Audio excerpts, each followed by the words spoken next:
გარეშე სამყარო, რომელშიც ცხოვრობენ და კვდებიან ტოლსტოის მოთხრობის პერსონაჟები, არის პერსონაჟების ცნობიერებათა მიმართ ობიექტური ავტორისეული სამყარო.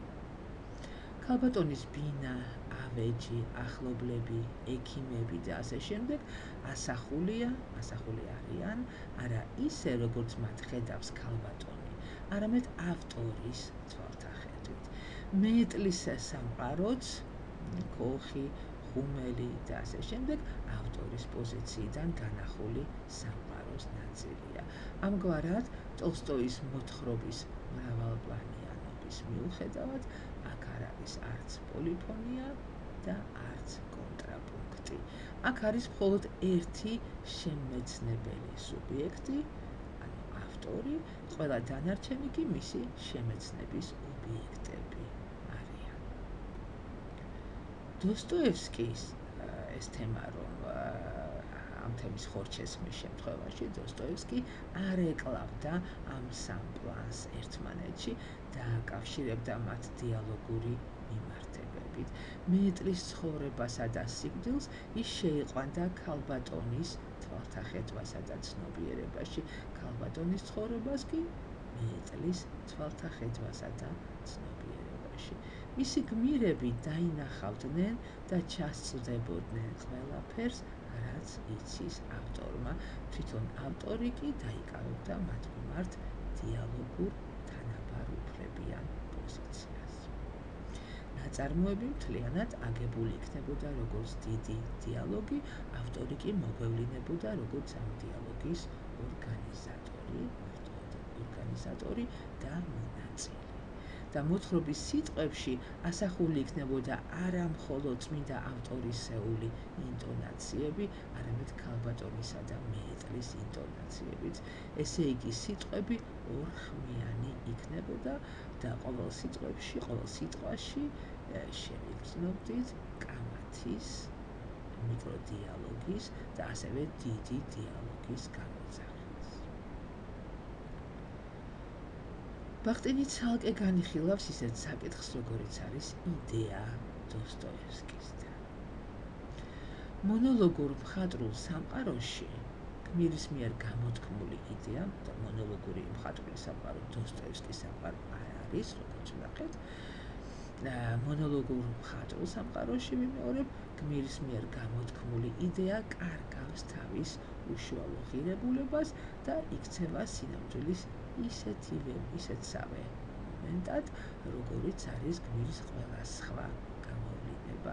ესაა სოციალურ ტიპური ან ინდივიდუალურ დამახასიათებელი იდეა, ან უბრალოდ გმირის ინტელექტუალური ჟესტი, მისი სულის ინტელექტუალური მიმიკა.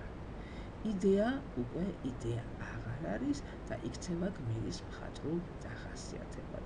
მაგრამ თუ იდეა მონოლოგურ სამყაროში ინარჩუნებს თავის ღირებულებას, მაშინ ის აუცილებლად სცილდება გმირის მყარ სახეს.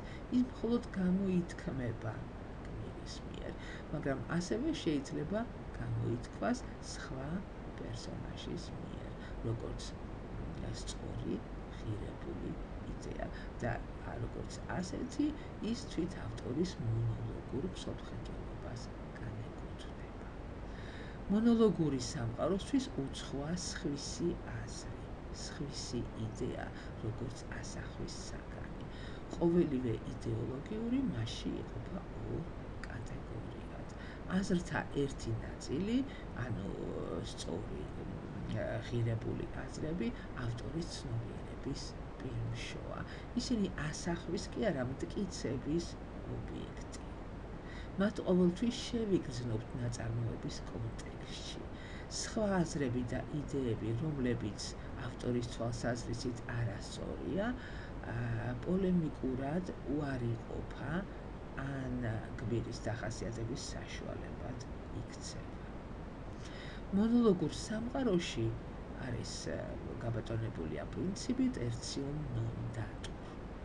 ლოგიკური პრინციპი, მესამე არ არსებობს. აზრს ან ამტკიცებენ, ან უარყოფენ. სხვა შემთხვევაში კი ის სრულფასოვან აზრს არ წარმოადგენს. იქ, სადაც ასახვის საბოლოო მიზანია იდეოლოგიური დასკვნა, ჩვენ წინაშეა იდეურ-ფილოსოფიური რომანი და ასეთია მაგალითად ვოლტერის კანდიდი. დოსტოევსკიმ შეძლო აესახა სხვისი იდეა ისე, რომ შეინარჩუნა მისი როგორც იდეის ღირებულება, მაგრამ ამავე დროს მან შეინარჩუნა დისტანციაც და არ განაზავა ეს იდეა საკუთარ იდეოლოგიაში. დოსტოევსკის გმირი არის იდეის ადამიანი. ეს არ არის ხასიათი, ტემპერამენტი, სოციალური ან ფსიქოლოგიური ტიპი. ადამიანთა ამგვარ დასრულებულ სახეებს სრულფასოვანი იდეის სახე არ შეესაბამება. უაზრო იქნებოდა თვითმცდელობა, რომ წარმოგვედგინა მაგალითად რასკოლნიკოვი დასრულებული ხასიათის მქონე გმირის ან მე-19 საუკუნის 60-იანი წლების რაზნოჩინელთა წარმომადგენლის სახით. რასკოლნიკოვის იდეა მაშინვე დაკარგავდა თავის უშუალო ღირებულებას და გასცდებოდა იმ კამათის ფარგლებს, რომელშიც ეს იდეა უწყვეტ დიალოგურ ურთიერთქმედებაშია სხვის, მაგალითად სონიას, პორფირი პეტროვიჩის, სვიდრიგაილოვის იდეებთან. მაშასადამე, იდეის ადამიანი შეიძლება იყოს მხოლოდ დაუსრულებელი, ამოუწურავი ადამიანი ადამიანში. ესაა იდეის ასახვის პირველი პირობა დოსტოევსკისთან. შეიძლება ითქვას, რომ დოსტოევსკისთან ადამიანი გადაალახავს თავის საგნობრიობას მხოლოდ მაშინ, როდესაც ის შედის იდეის წმინდა და დაუსრულებელ სფეროში, ესე იგი მაშინ, როდესაც ის იქცევა იდეის უანგარო ადამიანად. დოსტოევსკის ყველა გმირს მიემართება ივან კარამაზოვის ის დახასიათება, რომელსაც იძლევა ბერი ზოსიმა. ზოსიმა ამბობს, ეს საკითხი, საკითხის სულის უკვდავების რწმენის შესახებ, ეს საკითხი ვერ გადაგიწყვეტიათ და ამაშია თქვენი უდიდესი უბედურება, რადგან ის აუცილებლად მოითხოვს გადაწყვეტას. მაგრამ შესაძლებელია კი მისი გადაწყვეტა, დადებითი გადაწყვეტა, ეკითხებოდა ივან ფიოდოროვიჩი და უცნაური ღიმილით უყურებდა ბერს. თუ დადებითად ვერ გადაწყდა, ვერასოდეს გადაწყდება უარყოფითად. თვითონაც ხომ კარგად იცით თქვენი გულის ეს თვისება და ამაშია მისი საწამებელი. ღმერთმა ქნას, რომ თქვენი გულის გადაწყვეტილება აქ მიწაზე განხორციელდეს და ღმერთმა აკურთხოს გზანი თქვენი. ციტატის დასასრული. ანალოგიურ აზრს გამოთქვამს ალოშა კარამაზოვიც რაკიტინთან საუბრისას. ეხ მიშა, ეუბნება ის რაკიტინს. ივანს ბობოქარის სული აქვს, მისი გონება ტყვეობაშია, მასში დიადი და გადაუწყვეტელი აზრია. ის იმ ადამიანებს ეკუთვნის, რომელთაც მილიონები კი არ იზიდავს, არამედ იდეის გადაწყვეტისკენ. იტყვიან, რომელთაც მილიონები კი არ იზიდავს, არამედ იდეის გადაწყვეტისკენ იტყვიან. იდეის სახის შექმნის მეორე პირობას დოსტოევსკისთან წარმოადგენს მის მიერ ადამიანის აზროვნების, იდეის, დიალოგური ბუნების ღრმა წმენდობა.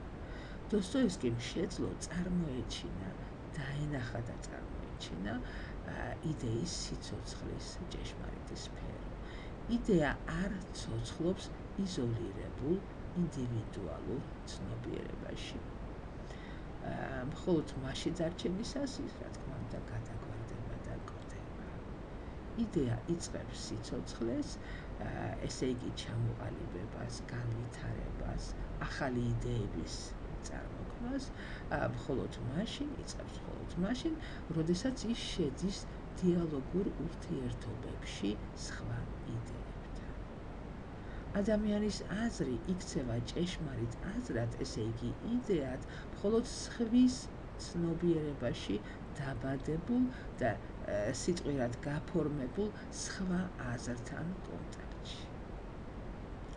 და აი ხმების, ცნობიერებების ამ კონტაქტის წერტილში იბადება და ცოცხლობს იდეა. იდეა დოსტოევსკის თვალსაზრისით არ არის სუბიექტური, ინდივიდუალურ ფსიქოლოგიური წარმონაქმნი, რომლის ადგილსამყოფელია ადამიანის თავი.